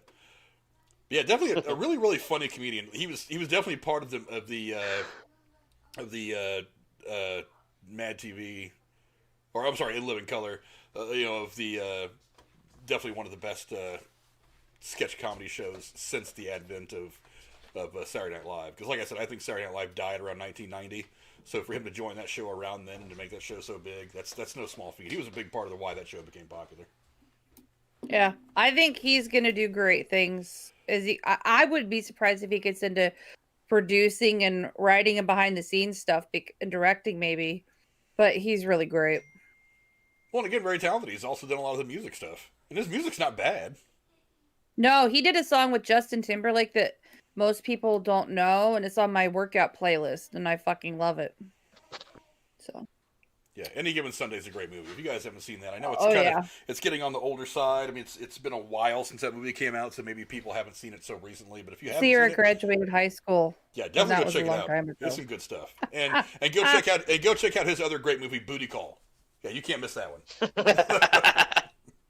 That's acting gold. It's probably better than Spider-Man. Drama. It was better than Spider-Man. Let's just be honest about that. Jeremy, what's your next one you want to point out? Did he ever reprise the role he did in Spider-Man in any of the other movies? He's about to in the new Spider-Man movie. No, but he's about to. And we still don't know what that's all about. But whatever, we'll figure it out when it comes. Multiverse. I guess. All right. Cool. Jeremy, who's your next actor? My next actor. See, I guess I gotta have a weird tie-in because I can't say this guy without the next person coming to mind as well. But I initially went with Michael B. Jordan, and I have to give a shout out to. I have to give a shout out to Chadwick Boseman, who is no longer with us, unfortunately. Black Panther. I was like, exactly, Black Panther. That was the little joint movie that they were in. I was like, I can't decide between them. I'm like, but I'll go with him. But like Michael B. Jordan, man, like fucking Creed. We don't talk about that Fantastic Four movie. Shit, man, he's been in a lot of things, to be honest. I don't think Creed works without Michael B. Jordan. Yeah, honestly, that's you can have Stallone, but I'm like, dude, no. Like, the whole point of the movie and like what sells it is his performance. Yeah, like it's kind of a continuation of the whole. It's like it's not even about Rocky, really. You know what I mean? It's like he's there, but this is continuing on this path. I cannot talk today. Oh my god. Get me fucked up. He was on The Wire? Yeah. Wow. I haven't watched it, but I've heard a lot of good things about it. Yeah, he got his beginning doing, he did Cosby and The Sopranos late in the 90s. And then he was in the movie Hardball with Keanu Reeves. He was one of the young players. Yeah. He was a small role in the first season of The Wire. He joined the cast of All My he joined the cast of All My Children, replacing Chadwick Boseman's character, ironically enough. I watched All My Children with my grandmother for years. That was Erica Kane, man. Yeah, one of the first big roles of him was in Red Tails, the movie that Steven Spielberg did about the African American pilots in World War II. Cuba. The first big movie. There's two movies that gave him that really just catapulted him into the national spotlight. One was Chronicle. I don't know if you guys have seen this or not. It was kind of a low budget, weird superhero movie. The plot of the movie is these kids. It's a little comic bookish and weird, kind of the beginnings of it, but it was actually a really good movie because of the way it was approached. These kids come across this meteor or something that gives them all superpowers, but it's not the typical thing like what's that one terrible show that I hated? Mighty Morphin Power Rangers. It wasn't like that. It was an interesting character studies. Shut up. I don't want to hear it. It was Stop terrible. hitting on my shit. I don't hit on everything. It's just that thing was terrible. Didn't say it was great. But it was an interesting look into how just these four average everyday kids are going to deal with this. Because like a couple of them, one of them's kind of in the middle. He's kind of the gray Jedi of the group. He wants to kind of do good and bad things. A couple of them kind of want to make sure they don't go too far, and one of them just goes off the fucking deep end and becomes an absolute asshole. And then of course that leads to all this contention between the four of them and this kind of weird little showdown at the very end. And the ending I thought was a little ambiguous and weird, but it was fun. I think it fit for the movie. But that was definitely a fantastic movie. And then he played in Fruitvale Station, which is the true story of Oscar Grant, who was killed by some MTA police in Oakland, California. It just that movie right there is phenomenal. I mean, it's just fantastic. That was one of my first exposures to Michael B. Jordan. He is absolutely just killer in that. And then, of course, he comes along. Look, Fantastic Four was not good. It wasn't as bad as I think a lot of people said it was, but it wasn't good. It was bad. And then, obviously, look at all the things he's been nominated for, man. Going back 2005, this guy cleans up. And not only does he get nominated, he wins a fair portion of it. Like, Jesus, this guy's really getting noticed. Well, I mean, part of it's kind of Wow. luck. Part of it's kind of luck, being choosy on what you do. I mean, The Wire was a terribly popular show. So was The Sopranos. A lot of those were just winning awards left and right anyway. Then he does Friday Night Lights for 26 episodes, which is a show that was pretty well loved for a couple of years. Let's see, he was on 16 episodes of Parenthood. He did an episode of House. Oh. He's doing producing work now, so he's probably working on his way up, being a very diverse, actor, director, producer type guy. He's going to be doing the voice of Killmonger in the What If series for Marvel. Let's see, all this other stuff he's been in. Obviously, Creed, Black Panther, Just Mercy was a huge movie that got a lot of, that was critically just loved by people. He's going to be playing John Clark. Jamie Foxx. He's going to be playing John Clark in Without Remorse. This is what's really interesting to me. I love the Ryanverse books that Tom Clancy wrote, and they're now being done by other people since Tom Clancy passed away. He's going to be playing John Clark, which is a very important character in that universe. And I'm really, really hoping that leads to something more, because that's a killer character and a killer storyline. And John Clark has actually been in movies already. He was in, not The Hunt for October, was it? Sum of All Fears with Ben Affleck. That's the role that, what's his name? The guy that played Sabretooth. Why am I drawing a blank? I don't know. I'm bad with names. You talking about from Wolverine? Yes. Lev Schreiber? Lev Schreiber, yes. Lev Schreiber actually plays the role in that movie with Ben Affleck. So, yeah, I'm really, really hoping that grows into something more, because I really love that series. I really love those characters. I'd like to see him carry John Clark and other things, because John Clark is a character in my absolute favorite book that Clancy wrote, called Rainbow Six, which is a fantastic book. If you're into political thrillers and good video game. The book is better. Read the book. The book is so much better. No, I know. Like, I played his games, but I'm like, I know these books are probably like 10 times better than this. But yeah, I know that. I'm really interested to see Without Remorse, because that's one of Clancy's actually most renowned books. So I'm really, really eager to see what he does with that. But yeah, his future is wide open. There's so much stuff he can do. I mean, there is this running thing out there that he may end up playing a bigger role in Black Panther moving forward after the death of Chadwick Boseman. I kind of hope he does. I think it'd be fitting, since him and Chadwick Boseman were actually good friends. But, he was in. He's set to be in a remake of the Thomas Crown Affair, which, for those of you who give a shit about that, I don't think I saw the original.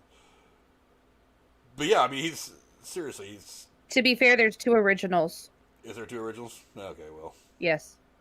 I don't remember seeing one of the originals. The one with Rene Russo and Pierce Brosnan was a remake. That's true, it is. But yeah, also, I mean, look at it. He's got a killer smile. If you've got a killer smile, you're going to go somewhere in Hollywood. Right. Yeah. There's actually a couple people on he's this list someone that have who great smiles. you haven't heard anything bad about. He hasn't done anything stupid or embarrassing. He just seems to like doing his job. Yeah, So many actors, you hear about scandals or stupid stuff they say in social media, or which this guy seems like he's very well respected. Yeah, he just does it. He's good at it, and then he moves on.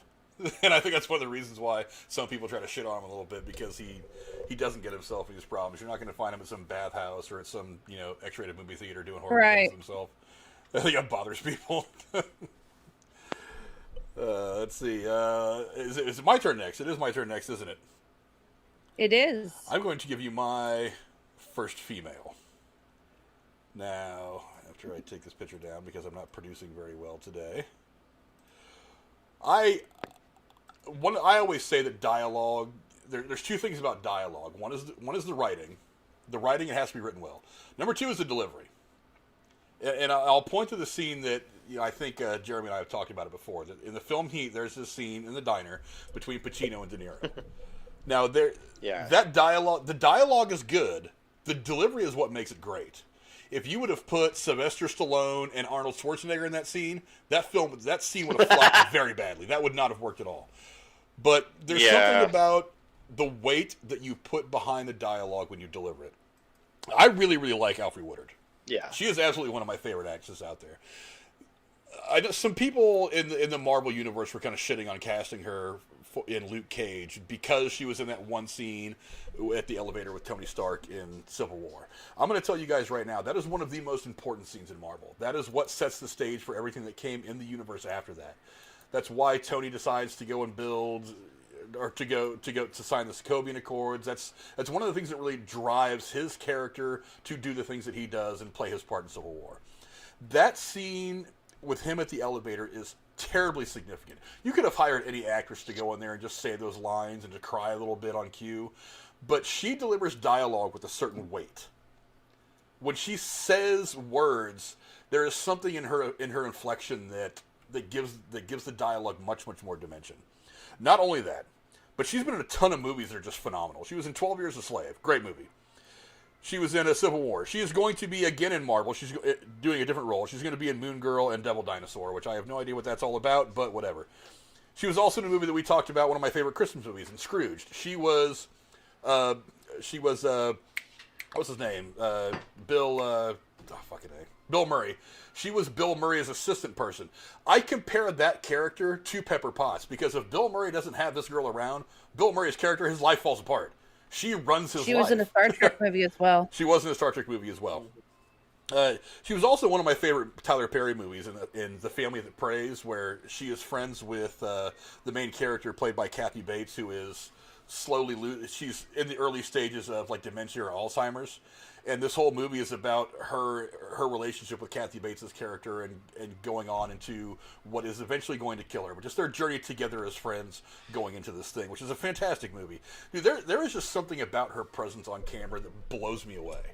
Just absolutely is phenomenal. And like I said, that scene at the elevator is probably one of the two most underrated scenes in the Marvel Cinematic Universe. And it has no action. There's no superhero involved, technically speaking. I mean, Tony Stark's there, but it's all about really important dialogue being delivered, and she is a big part of that moment, a huge moment in the MCU that really sets the stage for the last half of the Infinity Saga. That's what I think. You guys have seen Alfre Woodard in a lot of stuff. What do you guys think? A lot of little stuff. It's nothing significant, but I agree with you. She's great.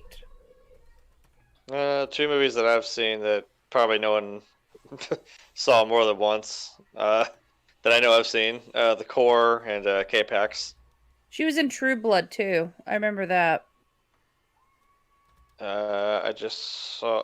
Apparently, she was in Dinosaur, which was that was a weird thing. I went and watched again after 21 years. I was like, oh fuck! I watched that movie when I was a kid, and I was just like, oh, I forgot about this movie. And then I'm like, wait, who the hell was she? Oh, she was the lemur, the mom that like took him in. It's like, son of a bitch. I did not know that.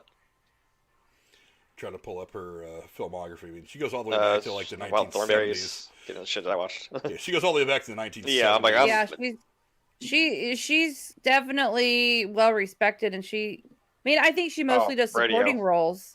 But I don't know, has she ever been like the lead? I don't know. I just see a bunch of support, but all the same, she's still a great actor. She's always been mostly supporting. I mean, yeah, she was in K-Pac. She was in, let's see, the Wild Thornberrys movie. Let's see, she was in The Core. She was also in Beauty Shop. She was one of the girls in there. But, yeah, I think, oh, she might have been the lead in Down in the Delta. And she directed it, too. Nice. She actually did the voice for Sarabi in the most recent Lion King movie that came out. She replaced Madge Sinclair. Let's see, what else did she be in? She was Captain America: Civil War, Knucklehead. Hey, if she's been in anything Star Trek, she's on my cool list. So, and she was even good in that too. She was a very strong character. Mm-hmm. She played that terrible basketball movie Blue Chips that came out a long time ago. She was in Crooklyn, which I thought was a pretty cool movie. Let me get to some of the TV stuff. Let's see. She's been in. I don't recognize much of what she's been in there. Well, she's been pretty successful. She was in Desperate Housewives. That was a pretty big deal. She looks like she was on one season. Well, she was in a couple episodes of Hill Street Blues, which was a successful TV show. St. Elsewhere. That's where Denzel Washington got his start, actually. It was in St. Elsewhere. He was in that TV show for a long time. Let's see. What else? Homicide. And she was on some Marvel comic TV show called Luke Cage. Yes. She was actually one of the main bad guys in Luke Cage. I was going to get to that in a minute.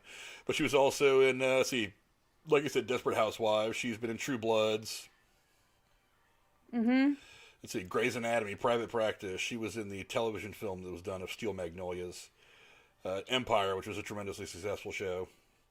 But yeah, she was fantastic in Luke Cage. She played Mariah Stokes, which was the owner of some jazz and soul club in Hell's Kitchen, which she was constantly at odds with Luke Cage's character. She was always that one bad guy that was always working in the background to do bad things while Luke Cage was dealing with another bad guy. but yeah, she was fantastic in that as well. She's a great good guy and a great bad guy, which is really, really hard to find somebody who can do that. But on top of that, like I said, she walks into a scene and there's a way that she delivers dialogue. There's a way that she plays her character that is phenomenal, and I've always loved watching her. So, any final thoughts on Alfre Woodard? I think she's great. A great actress who probably isn't appreciated enough for her supporting roles. But it sounds like she does a lot of advocating for, like, LGBT, AIDS, and trying to bring awareness to things that people don't really think about. So, yeah, pretty cool lady. So before we move on to Miss Cora's next selection, I have to get the Patreon out of the way. I don't have an next. Well, Jeremy's then. No, I stole hers. Yeah, okay. So I guess it's gonna be me. Actually, I stole yours because technically it was your turn first. All right. We shared it. There we go. We shared it. It doesn't matter. You know what matters? All right. Going to Patreon, supporting us for $5 a month. Thanks for the segue, guys. God. If you go to Patreon for just $5 a month, if you support us for just $5 a month, you get a chance to win $25 in free movie tickets every month. Now, what this does, this is not meant to support the places that make the movies. This is meant to support the theaters, the people that work at the theaters, the concession stand, the box office. It's going to be difficult to get everybody back on track after the pandemic, especially when you get to folks in Texas that are dealing with all this weather stuff now. If you go to the Patreon and support us for $5 a month, you get a chance to go see some movies and help support those folks. Go spend a couple extra bucks to concession stand and help get those guys going. We all have to do our part to get the economy back on its feet after we're done with this pandemic nonsense. This is our way to hopefully help do it. So if you guys want to support us for $5 a month on Patreon, and you get a chance to win $25 in free movie tickets every month. And now we'll move on to Jeremy, I guess, who's going to give us one of his. Was this your next or your final? I don't know if you have one left or not. Well, this will be my final since, we shared one, and also Chadwick Boseman was just kind of an honorable mention because I had to at least say it. No, my last one would be John David Washington. Damn right. Why does that not ring a bell? No, hold on, it's about to, because I don't know why I didn't realize this, because his dad is somebody very important at this little actor called Denzel Washington. I didn't know that, and I about shit myself. He made the list, but his dad didn't. Look. I think it goes without saying Denzel and Morgan Freeman and Samuel Jackson are on the list, but I'm giving his son the spotlight on this one. I'm sorry, because I mean, no if you, I'm saying, yeah, because if that is your dad, I mean, dude, props. And to be honest, like, I tried to pick, again, this is kind of someone who's a little newer to me. What grabbed my attention was the movie Tenet, because I love Christopher Nolan. If you want to, I don't know, it's a very thought-provoking movie, and it bends the fuck out of your mind. Isn't that the first movie that came back out in the theaters when everything had closed up? Yes. It did come out. It came out in 2020, yes. And I really wanted to see it because I was getting worried that I wasn't going to because of the pandemic. Because I was like, this looks really interesting, and this is something, that's the kind of movie I'm into. And, yeah, it blew me away. I've watched it, like I said, multiple times now on my own because I'm trying to make sense of it, watching other YouTubers figure it out for me, shit like that. Mm-hmm. So that's the movie that grabbed my attention to this guy, and I was just like, wait, who is this dude? I'm like, he's got this, like, I was watching someone else review it, and he's like, this guy, he's like, he acts with his eyes more than, like, some actors act with their entire body. Like, it's just a weird, surreal way he gets into this role. And they're like, come on, all those sharp-ass suits he wears in that movie, that's a win right there. And he's alongside, with Robert Pattinson. Those two, like I said, those two in that movie, if you haven't seen it, like, I'd watch it, but it's like you believe that they're friends in that movie, that they've been longtime buddies. And again, like, he hasn't been in that many things. Ironically, he was in Malcolm X, which, as we know, had Denzel Washington in it. So there's that. But, and he was a co-producer on the Book of Eli, which his dad starred in. Yeah. So he also had a small credited role in Devil in a Blue Dress, which is his dad's movie. Actually, his first 3 acting credits were all his dad's movies. Malcolm X, Devil in a Blue Dress, and The Book of Eli. He's also been in Black Klansman, Tenet, of course, and he's got something coming up called Malcolm and Marie, which was shot in secret during the pandemic, which he stars alongside Zendaya. And on television, he was also in several episodes of Ballers. Actually, 47 episodes of Ballers. Not only that, he also spent a couple years playing football for the LA Rams. Or St. Louis Rams, rather.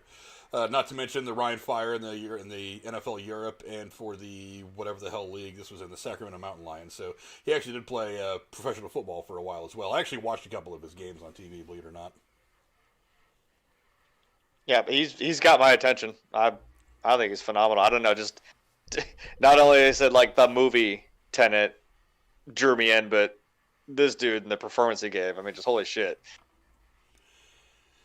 Yeah, I was going to do a video. And, his dad's Denzel Washington, Yeah, I was going to do a video a while back, and then Disney kind of screwed some of the research, all the research I was doing when they announced they weren't going to recast Black Panther. I'm not going to lie to you. This is one of the guys that was on my list of potential guys that I would have liked to have seen take up the role of Black Panther. I'd be here for it. Yeah, I'd totally be here for it. He's tremendously talented. Oh, yeah. Cora, do you have any final thoughts on what's his name? On DJ Washington? You know it's that. Or John David Washington. JD I Washington, don't have any. I didn't see Tenet. Oh my God, watch it. I have to be perfectly honest. On the list. I haven't seen Tenet yet either. There was just so much going on when this movie came out. I was I'm not gonna lie. I was like, am I the last person who hasn't seen it? Well, I mean, I was gonna say, I've watched it. I mean, I haven't, Frank. I'm like, if you want to sit down and watch it, I'll watch it with you. Because, like, it's something you got to watch more than once. It's going to be different for me. Because I'll be going like, oh, my God, wait, there it is. And then you're watching it through the first time, and you're like, what the fuck? It's going to make more I've wanted to watch it for a while now. I just haven't gotten around to it. And, maybe we should all watch it, and then we can do a review of it. Maybe my expectations of it got suppressed a little bit because there was just so much going on. Pandemic, theaters were all closed anyway. It was really hard to get a real reading on what critics thought of it because a lot of critics were kind of like, we don't really want to go to the theater to see it because of whatever. There was just so much going on that I think it kind of got lost in the shuffle. But I'll definitely sit down and watch it at some point because most people I know that I trust their opinions have seen the movie and said it's really good. I just haven't gotten around to sitting down and watching it yet. I hope I'm one of them. Trust me. It's kind of a weird new favorite movie that I have. I don't know. It's intrigued me, and that I've gone back and watched it multiple times already. Not just because of the comic. I don't think so. I think that just came from the. I would love to just sit inside Christopher Nolan's brain for like just an hour, even. Like this dude makes some wild shit. I'm telling you what, and I appreciate him as Steven Spielberg or something. I don't know. I don't know if I compare him to Spielberg, but he's definitely got a certain way of making movies that is very, very interesting. That's what I appreciate, and that he tries. I think it's like he does original things. Like this is something that he made, and that I appreciate he does as much as he can practically, like for Holy effects. Shit. He thought about it for 10 years and then spent 5 years writing the 15 years of work, man. Right. Yeah, I'm going to watch this. Well, he yeah. made that, like I said, that really weird mindfuck of a movie Inception, which is like dream. That is not as bad. Actually, I'm telling you, this is worse than that. Really? Like, I figured out, yes, like, I thought, everyone hyped up Inception, and I was like, okay, I'm gonna sit down and watch this. And I watched it, and I watched it once, and I'm like, that made sense to me. Because I heard some critics say that while they liked this movie, it was more confusing than Inception, and I thought, I already left Conception not knowing if I was alive or dead or awake or asleep or not, just completely confused. Oh, this might do something to you then. No, it's man. And no, Inception's not bad. The only thing is you just gotta keep track of where they're at in the dreams. I'm like, it's not hard to follow. You just gotta know which layer they're in, what they're doing, and how it affects. But this whole dream and a dream and a dream and all the, honestly, about 2/3 of the way through the movie, I was like, I'm only here like now Vanilla Sky. That shit'll fuck your brain up. Right. The movie was horrible. No, this one's just, you kind of have to watch it a few times to kind of follow. I mean, even one of the people in the movies just goes, "Don't try to understand it." Just like as she's explaining, like that's coming. As she's explaining even she's telling this guy. Actually, that's the funny thing, that he plays this off so well. I didn't even realize he doesn't have a fucking name in the movie. He's just called the protagonist. I'm like, what? I didn't even realize that. What? Yeah.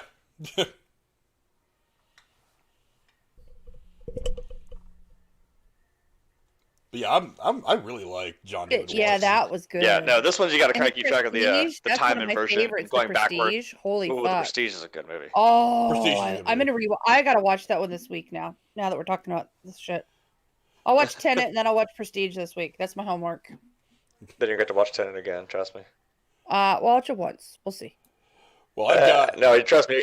You're going to watch it and be like, fuck, he was right. I got to see it again. We'll see. I've got one more actress to talk about, and I absolutely adore this woman. Almost, really more than I like Alfre Woodard. And that's Angela Bassett. Look, Okay, fair. Everything from Boys in the Hood to Malcolm X, she plays the Secret Service director in Olympus Has Fallen and London Has Fallen. She doesn't play these roles because she's just a pretty face or she's famous. She plays them because her character, she has balls. And all her characters have balls. I was talking about Alfre Woodard, the way that she walks onto a set or into a scene and she kind of takes control of everything. Angela Bassett sucks the air out of the fucking room. Like, she owns the set as soon as she walks on. She's in one of my favorite TV shows is American Horror Story. She is fantastic in that. She's played a witch. She's played all kinds of cool shit in that. Right. She played. She was also in Mission Impossible 6 and the upcoming Mission Impossible 7 as Erica Stone, who is a CIA badass. She plays Black Panther's mother, the Queen of Wakanda in Black Panther, which is a totally fitting role for her. One of the shows that Jennifer and I love to watch is 911. She plays Athena Grant in that show, and again on that show, she's a police sergeant. She's on the beat doing her thing, but she has absolute control of every situation that she walks into. And there was just something about this girl that was fantastic. Also, she played freaking Tina Turner. You can't just play Tina Turner in a movie, right? Unless you're Angela Bassett. If you haven't seen it, look, one of the great music biopics that I think have ever been made is What's Love Got to Do with It, about Tina Turner. She plays Tina Turner, of course, and she is phenomenal. I love everything that Angela Bassett is in. And on top of that, she's married to someone who I want to give honorable mention to. She's married to actor Courtney B. Vance, who's been in a ton of shit himself, but has been tremendously successful in all kinds of stuff. I mean, he's played in all kinds of shit. I mean, you guys can go look him up. So she is just phenomenal. She is one of my favorite people in the whole wide world. I've told Jennifer a million times I would leave Jennifer for her in a heartbeat. I don't think I stand a chance. She's way out of my league, but she is phenomenal in everything that she's in. What do you guys think of Angela Bassett? I mean, I think you said it. Like, she's pretty great, and like you said, in anything she's ever been in, it's like it's about to get fucking real. And shit, I mean, think you kind of said it all, man. Like American Horror Story, which I've been in and out of, but I do enjoy. Black Panther, obviously. Fucking going off of, Michael B. Jordan. Hey, Auntie. I'm like, Hey, Auntie. That was, and apparently that was ad-libbed. I'm like, you cheeky bitch. That was good. she's the balls to say that to her, too. The router, sorry. She's 62 years old and she's still in her prime, I feel like. Oh, yeah. She's beautiful still. You want to hear some of the stuff she was in? Like, 1990, she was a stewardess in Kindergarten Cop. God. She's also been in such movies. Like I said, she was in Boys in the Hood. I think she was Cuba Gooding Jr.'s mother in that movie. She was in The Jacksons, An American Dream, a TV movie that came out about the Jackson family, where she plays Katherine Jackson. Of course, Malcolm X. She plays Tina Turner in What's Love Got to Do with It. She was in Strange Days, which is cool. Vampire in Brooklyn, which is very, very funny. If you haven't seen that, it's fantastic. She plays in one of the most underrated sci-fi philosophical films ever called Contact with Matthew McConaughey and Jodie Foster. She actually plays it's not a scientific advisor. What is she? Her name is Rachel Constantine. She plays some kind of advisor to the president or something like that. She plays Robert De Niro's wife in The Score. When you play across from De Niro, you're doing okay.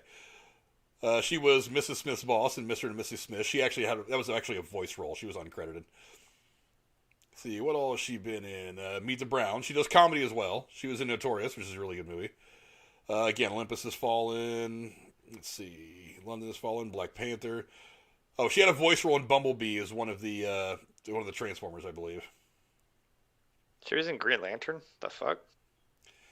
And let's see, and in television, not a long television repertoire, but I mean, certainly plenty of stuff. She was in, let's see, she was in Challenger. I haven't heard of that. I wonder what that is. Let me hover over that real quick, get a look at it.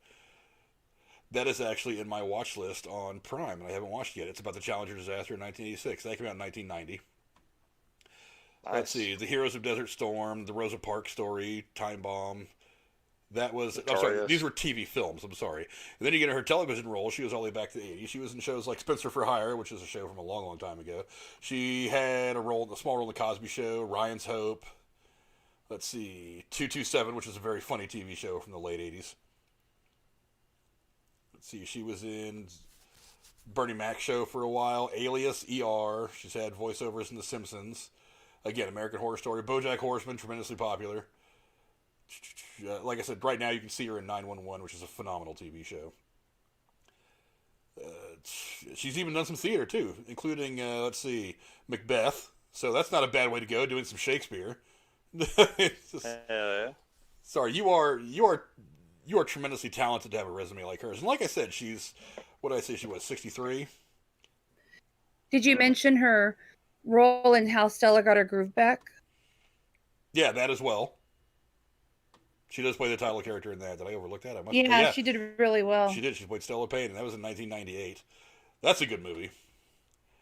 Yeah, that's what's amazing about Angela Bassett is she is. Let me quote. Let me look again to make sure I have this right. Yeah, she's 62 years old, and she's in her prime, I think. And I wouldn't look at her and think she was 62. I would think maybe somewhere in her 50s. No, I'm like, she looks fucking good for 62. Yeah, I wouldn't think that she was 62 years old, but she's still in her prime. There's still so much shit she can do. And on top of that, she's also a producer on 911 and the spin-off 911 Lone Star, which takes place in Texas. So I mean, she's getting into producing and all that too, which is cool. Yeah, I think she's great. I think she was even in that movie with Whitney Houston, Waiting to Exhale. Probably, yeah. I just kind of skimmed over her. She got to. I love that scene in the movie. So her husband leaves her for her secretary. And she puts all his clothes, all his expensive suits through the sunroof of his convertible. And she lights it on fire. Nice. Like a badass woman, like drops the match and walks away. Just kick ass. Sounds like something she would do. I love it. Yep. She got her acting credentials from Yale University. I suppose if you're going to learn how to act, probably an Ivy League school probably isn't a bad place. Right. It's an odd place, not going to lie. Just no big little deal. place like Yale. I went to Yale. I drink my pinky up like this.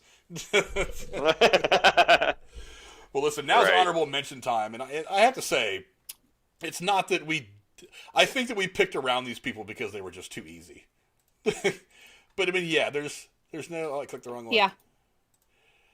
But yeah, we picked around these people because it was just too easy. I mean, we didn't pick Denzel or Morgan Freeman because, I mean, there's a reason why when someone says, what's your favorite music video, I don't ever pick Thriller. It's not that I don't think it's the best music video ever made, which it is. It's just it's too easy. But, Right. but Denzel and Morgan Freeman, Or even Samuel L. Jackson, Right. you know. And again, great stories, too. I mean, how Samuel L. Jackson, like I said earlier, he was a Cicely drug addict and Tyson, stuff. you know, she just died. Cicely Tyson was amazing. Yeah, there's so many amazing people that we could have talked about tonight. But I mean, you know, we only have so many hours in the day to sit here and bullshit about stupid shit like this on YouTube. But And yeah, there's some crossovers, you know, from last week with the comedians. Well, like Chris Rock, Bernie Mac, people that like who act and entertain. So that do comedy and regular acting, you mean? mm-hmm. Because acting and entertainment seem like the same thing to me. That's true. But yeah, any final thoughts on any of this stuff before we move on and call it a night? I don't think so. Hey, Gorilla in the chat. I don't know. Good show, good lists. I like it. Jeremy, how about you? Yeah, I can agree, and we could probably say this for every show, but I mean, it's hard to make this into one show because it's kind of like, man, we should have like a part 2, 3, 4, 76, 89. You know, we could fucking go on for hours at a time. Well, we've always got Next Black History Month to go through and do a whole other list of black actors that we really enjoy, and I'm sure that Fair enough. And I'm sure there's going to be a laundry list of people, maybe even several that pop up between now and Right. then that we want to talk about because their careers between now and then are going to get started and that we want to bring some attention to them. So I think that's a fantastic way to go. Maybe next February we do something like this again. Yeah, I like it. I'm here for it. We'll be completing our celebration of Black History Month next month by going into a bit more of a philosophical thing, just kind of an overall discussion about inclusivity in Hollywood. Maybe some good debates coming on that. I mean, I have my opinions. I've shared some of them on the channel before. But tomorrow, next week, rather, that's what the whole talk is going to be about. Just the idea of inclusivity, how to make it better, where things really stand in with exclusivity in Hollywood. There's going to be some good debates to be had. Maybe we'll bring in another person. I don't know. It depends on who I talk to over the course of the week that wants to come on. But I want to thank all you guys for joining us. Any goodbyes you want to say, Cora? Spay and neuter your pets. Damn right. Help control the pet population. How about you, Jeremy? Thanks, Bob Barker.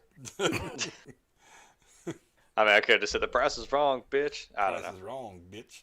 I want to thank The guys. price is wrong, bitch. I want to thank everybody like Gorilla, Nightwatch, TSS, Cora, Schleppy, PZ Dude, Bry Guy, Jabroni Jabber was in here. His show's actually about to start here in about 15 minutes or so. So go over and check out the Jabroni Jabber podcast. The link to his channel is in the description below, as well as Nightwatch Zone. Go check out his channel in the description below as well. He's got a lot of really great videos, a lot of really great reviews. He's been doing a lot of the Friday the 13th franchise and the Alien franchise the last couple of weeks, as well as some other stuff. He had a great show last night about comedies from I think it was the 2000s they did. Go check out that stuff as well. And make sure you help spread him around. Get guys like him up the algorithm. Those are really great small YouTubers that I really want to help try to promote because I think they're really great people. He's got a great crew over there. And thanks all you guys